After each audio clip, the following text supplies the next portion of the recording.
Hello students, हम carboxylic अम्ल हमने शुरू कर रखा था। उसमें हम देख चुके थे कार्बोक्सिलिक अम्ल का नॉमेनक्लेचर देख चुके थे और उसी के साथ हम उसकी प्रिपरेशन के मेथड भी देख चुके थे।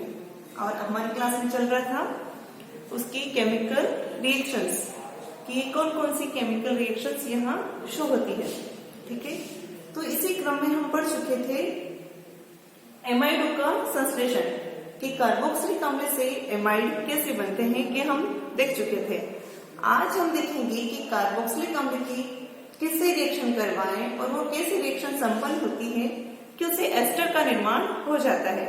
तो देखिए, एस्टरीकरण, एस्टरिफिकेशन या कार्बोक्सिलिक अम्ल से एस्टर का निर्माण। तो देखो ये कैसे संपन्न होता है।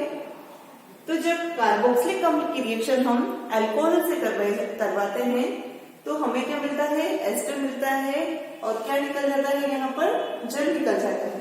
ठीक है, तो ये रिएक्शन कार्बोक्सिलिक अम्ल व अल्कोहल से आपस में रिएक्शन करने से एस्टर का निर्माण होता है। इस रिएक्शन को क्या कह देते हैं, एस्टरिफिकेशन या एस्टरीकरण। अब हम इसके मैकेनिज्म देखते हैं कि ये किस तरह से संपन्न होती है। तो देखिए, सबसे पहली बात यहाँ पर ये देखनी हमें कि यहाँ पर एसिड में BOH है और यहाँ पर BOH है। तो ये जो जल के अणु हैं उसमें से एक जगह से तो H+ जा रहा होगा और एक जगह से OH जा रहा है। तो ये निर्धारित करना था कि कहाँ से H+ जा रहा है और कहाँ से OH- जा रहा है। तो इसके निर्धारण के लिए क्या किया, जो कार्बोक्सिलिक अम्ल की ऑक्सीजन है उसको क्या ले लिया है, रेडी एक्टिव O18 ले लिया है। ठीक है, O16 की जगह क्या ले लिया, O18 ले लिया। और फिर मैकेनिज्म से देखा कि जो ये SO में जो ये ऑक्सीजन है ये कहाँ से आती है, कार्बोक्सिलिक अम्ल से आती है। कार्बोक्सिलिक अम्ल से ऑक्सीजन आती है, इसका मतलब क्या है कि यहाँ पर कार्बोक्सिलिक अम्ल से क्या निकलता है, OH-, जबकि अल्कोहल से क्या निकलता है, H+। जबकि हमें पता है कि जो कार्बोक्सिलिक अम्ल है वह अल्कोहल की तुलना में क्या होता है, प्रबल अम्लीय होता है। वो तो अपने आप में एसिड है, अर्थात वो क्या अल्कोहल से तो प्रबल अम्लीय है। लेकिन फिर भी यहाँ पर एस्टरीकरण अभिक्रिया में कार्बोक्सिलिक अम्ल तो क्या देता है, OH- देता है, जबकि जो अल्कोहल है वो क्या देता है, H+ देता है। ये यहाँ ध्यान रखने योग्य बात है। अब हम इसकी मैकेनिज्म देखते हैं। तो देखिए, ये है कार्बोक्सिलिक अम्ल की रिएक्शन हम करवा रहे हैं अम्लीय माध्यम में। अम्लीय माध्यम में करवा रहे हैं तो यहाँ पर क्या होगा, H+ अटैक करेगा। कहाँ अटैक करेगा, या तो इस वाली ऑक्सीजन पर या इस वाली ऑक्सीजन पर। ठीक है, लेकिन देखो यहाँ पर जब ये पाइबोन यहाँ शिफ्ट हो जाएगा तो यहाँ क्या आ जाएगा, नेगेटिव चार्ज। तो नेगेटिव चार्ज होने के कारण ये जो H+ इलेक्ट्रोफाइल है ये यहाँ इजीली अटैक कर पाएगा। ठीक है, इसलिए ये इस ऑक्सीजन पर अटैक करता है। और जब ये पाइबोन ऑक्सीजन पर शिफ्ट होगी तो कार्बन पे क्या जाएगा, पॉजिटिव चार्ज। तो ये देखो, ये कार्बन पर जो पॉजिटिव चार्ज आ गया है और ऑक्सीजन नेगेटिव पर जब H+ ने अटैक किया तो क्या मिल गया हमें, OH, क्योंकि ऑक्सीजन के नेगेटिव और हाइड्रोजन के पॉजिटिव ने एक बॉन्ड का निर्माण कर लिया। तो ये बन गया यहाँ पर OH। आगे क्या होता है, यहाँ पर पॉजिटिव चार्ज है और ये अल्कोहल है, अल्कोहल में ऑक्सीजन है और ऑक्सीजन के पास क्या है, लॉन पेयर है। लॉन पेयर है, इलेक्ट्रॉन्स की अधिकता है। तो ये किस तरह व्यवहार करता है, न्यूक्लियोफाइल की तरह व्यवहार कर रहा है। अब ये अगर न्यूक्लियोफाइल की तरह व्यवहार करता है तो ये कहाँ अटैक करना चाहेगा, या कहाँ अटैक करेगा, जहां पॉजिटिव चार्ज होगा। तो ये जो कार्बन पर पॉजिटिव चार्ज आया है वहां पर अल्कोहल ऑक्सीजन से अटैक करेगा, क्योंकि यहाँ पर ऑक्सीजन क्या है, इलेक्ट्रॉनिकली रिच है, न्यूक्लियोफाइल की तरह व्यवहार करता है। तो जिस तरह ये लॉन पेयर के थ्रू यहाँ पर अटैक करेगा तो ऑक्सीजन पे क्या जाएगा, पॉजिटिव चार्ज, क्योंकि इसने अपने लॉन पेयर किसको दे दिए हैं, कार्बन को। और जब कोई डोनेट करता है तो उस पर क्या आता है, पॉजिटिव चार्ज जनरेट हो जाता है। तो ये यहाँ पॉजिटिव चार्ज जनरेट हो जाता है। अब देखिए आगे क्या होता है, प्रोटॉन ट्रांसफर रिएक्शन होती है। जो ये H+ यहाँ था वो यहाँ से हटकर कहाँ चला जाएगा, इस OH पर चला जाएगा।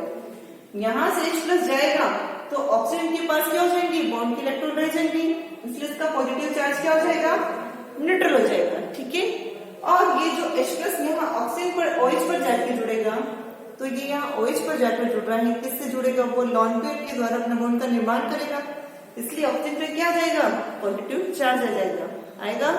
क्योंकि H+ जब OH न्यूट्रल पर अटैक करेगा तो वहां क्या जनरेट हो जाएगा, पॉजिटिव चार्ज जनरेट हो जाएगा, क्योंकि वो उसकी एक लोन पेयर उसको दे देगा।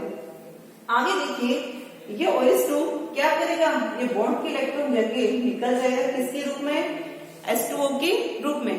तो यहाँ से H2O निष्कासित हो जाता है और हमें मिल जाता है ये फॉर्म। ठीक है, आगे H+ यहाँ पर क्या है, एक उत्प्रेरक है और हमें पता है कि उत्प्रेरक अभिक्रिया के अंत में वैसा ही निकल जाता है। तो ये जो यहाँ पर H+ जुड़ा था वही H+ यहाँ से क्या हो जाएगा, रिमूव हो जाएगा। या यहाँ OH से जब H+ जाएगा, यहाँ से जब H+ जाएगा तो क्या है, मतलब वो बॉन्ड के इलेक्ट्रॉन को वहीं छोड़ के जा रहा है। और देखो ऐसे, इसको थोड़ा विस्तार से लिखते हैं हम, ये इस तरह है, जब ये H+ यहाँ से जाएगा तो ये बॉन्ड के इलेक्ट्रॉन कहाँ चले जाएंगे, यहाँ चले जाएंगे। ठीक है, और जब यहाँ चले जाएंगे तो क्या बन जाएगा हमारे पास में, ये फॉर्म हमें मिल जाएगी। ठीक है, तो इस तरह से हमें ये मिल जाता है। ठीक है, तो इस तरह से एस्टरिफिकेशन की जो रिएक्शन है वो यहाँ पर संपन्न हो जाती है। एक मिनट देखिए, हाँ सर,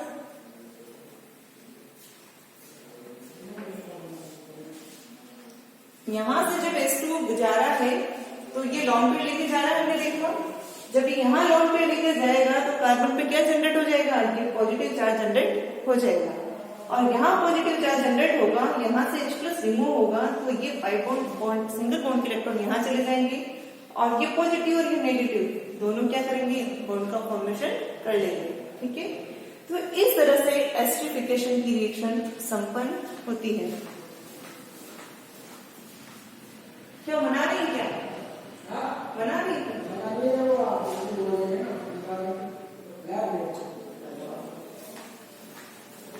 ठीक है, तो इस तरह से एस्टरिफिकेशन की रिएक्शन संपन्न होती है।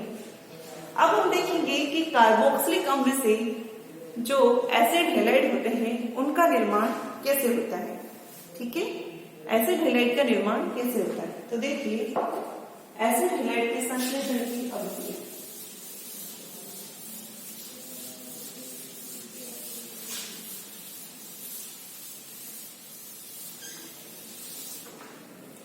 देखो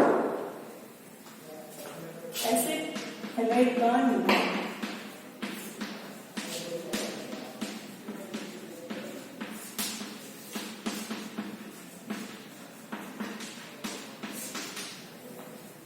ये है हमारे पास में एसिड। जब कार्बोक्सिलिक अम्ल की रिएक्शन या तो फास्फोरस ट्राइहाइड से या फास्फोरस पेंटाक्लोराइड से या थायोनिक क्लोराइड से, ठीक है, इसकी से या तो फास्फोरस ट्राइहाइड से या फास्फोरस पेंटाहाइड से या थायोनिक क्लोराइड से करवाई जाती है तो हमें क्या मिल जाता है, कार्बोक्सिलिक अम्ल से एसिड हैलाइड का निर्माण हो जाता है। ये मिल जाएगा। ठीक है, PX3 और PX5 लेंगे तब तो क्या मिलेगा हमें, RCOX। और यदि X की जगह क्लोरीन लेते तो क्लोरीन आ जाता, ब्रोमीन लेते तो ब्रोमीन हो जाता। ठीक है, अब हमें SiCl2 की रिएक्शन को अलग से लिखकर देखते हैं। तो देखिए जब कार्बोक्सिलिक अम्ल की रिएक्शन थायोनिल क्लोराइड से करवाई जाती है, SiCl2 को क्या कहते हैं, थायोनिल क्लोराइड। तो थायोनिल क्लोराइड से जब कार्बोक्सिलिक अम्ल की रिएक्शन करवाई जाती है तो हमें मिलता है एसिड क्लोराइड, साथ में मिलता है हमें HCl, साथ में मिलता है हमें SO2। इस रिएक्शन को हमने अलग से क्यों लिखा, क्योंकि इस रिएक्शन की एक खास बात होती है। इस रिएक्शन में जो ये दो सह उत्पाद मिले हैं, एक HCl और एक SO2, ये दोनों कैसे होते हैं, गैसीय नेचर के होते हैं। कैसे होते हैं, ये गैसीय नेचर के होते हैं। ये गैसीय नेचर की होगी तो ये क्या करेंगे, बाहर निकल जाएंगे स्वतः ही और हमें क्या मिल जाएगा, ये एसिड हैलाइड मिल जाएगा प्योर फॉर्म में। ठीक है, तो यहाँ इस थायोनिल क्लोराइड का यदि एसिड हैलाइड निर्माण में उपयोग करें तो हमें प्योर फॉर्म में एसिड हैलाइड मिल जाता है, क्योंकि सह उत्पाद के रूप में मिले HCl वो SO2 गैसीय होने के कारण निष्कासित हो जाते हैं। ठीक है, तो ये हुआ एसिड हैलाइड का निर्माण। अब हम देखते हैं आपके इसी रिएक्शंस में, इन्हीं केमिकल रिएक्शंस में, रासायनिक अभिक्रियाओं में दिया हुआ है हेल्ड होलार्ड रिएक्शन, उसको हम अब देखते हैं। देखिए ये हेल्ड होलार्ड रिएक्शन क्या है।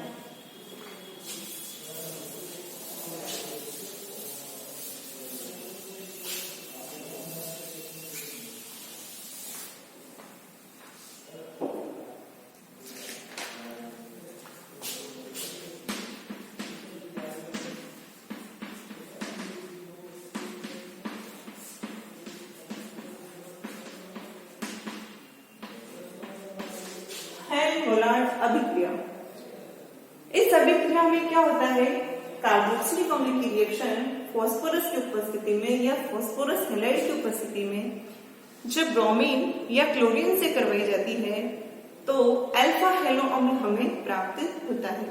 कार्बोक्सिलिक अम्ल की रिएक्शन जब फास्फोरस या फास्फोरस ट्राइहैलाइड की उपस्थिति में ब्रोमीन या क्लोरीन से करवाई जाती है तो यहाँ पर अल्फा हेलो अम्ल हमें प्राप्त होता है। ये कैसे संपन्न होती है, इसकी मैकेनिज्म भी हम देखेंगे। तो क्या होता है इस रिएक्शन में, ये लिया हमने कार्बोक्सिलिक अम्ल,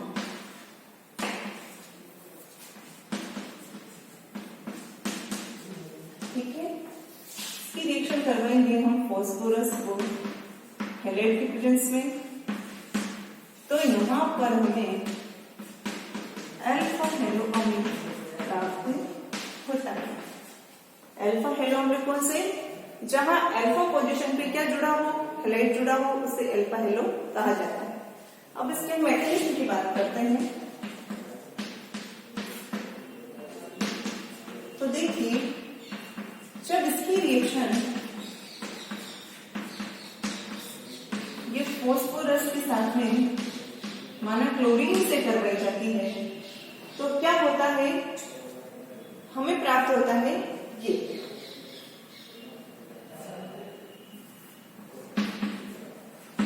जब इसकी रिएक्शन फास्फोरस की रिएक्शन करवाई जाती है तो हमें इस तरह से मध्यवर्ती उत्पाद प्राप्त होता है।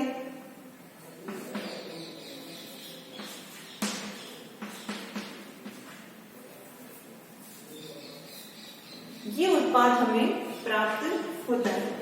ठीक है, इस रिएक्शन में आगे क्या होगा कि ये जो यहाँ पर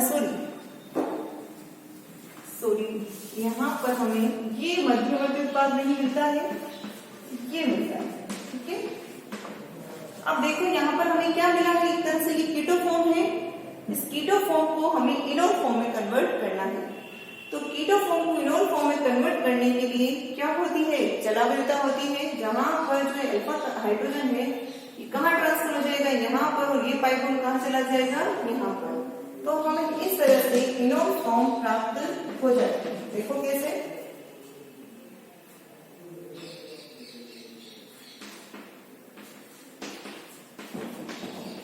ये देखो जब हमने फास्फोरस और हैलाइड की रिएक्शन करवाई, यहाँ पर ब्रोमीन ले लेते हैं या तो क्लोरीन भी ले सकते हैं हम। ठीक है, तो इस तरह से पहले हमें ये मध्यवर्ती उत्पाद प्राप्त होता है। इस कीटो फॉर्म में चलावलता होती है और ये इनोल फॉर्म में चेंज हो जाती है। आगे इस इनोल फॉर्म में जब ये चेंज हो जाती है तो आगे इसकी रिएक्शन करवाई जाती है किसके साथ में, ब्रोमीन के साथ इसकी रिएक्शन करवाई जाती है। किसके साथ करवाई जाती है, ब्रोमीन के साथ इसकी रिएक्शन करवाई जाती है। तो देखो जो ये हाइड्रोजन ऑक्सीजन से जुड़ा हुआ H है, ये H+ के रूप में रिमूव होगा और ये बॉन्ड यहाँ आ जाएगा। जब ये बॉन्ड में आ जाएगा तो कार्बन की 5 वैलेंसी ना हो, इसलिए ये बॉन्ड यहाँ शिफ्ट हो जाएगा। अब हमें पता है कि ब्रोमीन है, ब्रोमीन में एक तो होता है Br+ और एक होता है Br-। तो H+ कौन रिएक्शन कर लेगा, Br-, बचा हमारे पास में Br+ जो कहाँ जुड़ जाएगा, यहाँ जुड़ जाएगा। तो ये देखो इस तरह से यहाँ हमें ये मध्यवर्ती उत्पाद प्राप्त होगा।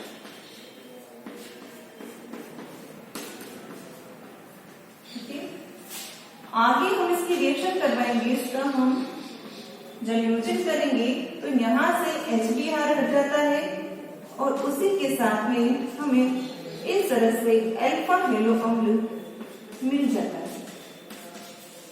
देखिए कैसे, ये हेल्म-होलार्ड रिएक्शन में, इस हेल्म-होलार्ड रिएक्शन में ये हमने लिया कार्बोक्सिलिक अम्ल और हमें मिला अल्फा हेलो अम्ल। कैसे हुआ, स्टार्टिंग में हमने जो फास्फोरस और हेलोजन की रिएक्शन करवाई तो क्या मिला हमें, इस तरह से यहाँ पर एसिड हैलाइड मिला हमें। एसिड हैलाइड अभी हमने पढ़ा भी था कि पीएक्स3 मानो या फास्फोरस प्लस हेलोजन मानो तो रिएक्शन करके पीएक्स3 या पीएक्स5 बना सकते हैं, डिपेंड करता है आपने कितनी मात्रा दी है। इसलिए हमें मिल गया है यहाँ पर एसिड हैलाइड। ठीक है, इसके बाद ये कीटो फॉर्म इनोल फॉर्म में चेंज हो गया जलायुता के द्वारा। हमने ब्रोमीन से इसकी रिएक्शन करवाई तो ब्रोमीन से रिएक्शन करने पर वही इस तरह यहाँ पर HBr निकल गया और ये हमें मिल गया। हमने लास्ट में क्या करवाया, जलयोजन करवाया जिससे HBr हट गया और हमें क्या मिल गया है, अल्फा हेलो अम्ल मिल गया है। तो ये थी रासायनिक अभिक्रिया जिसमें कौन सा बॉन्ड डिवाइड हो रहा है, COH वाला बॉन्ड डिवाइड हो रहा है, यहाँ पर बॉन्ड क्लीवेज हो रहा है। हम जो हमारी अगली क्लास होगी, अगली क्लास में हम लेंगे विकार्बोक्सिलीकरण, डीकार्बोक्सिलेशन। Thank you.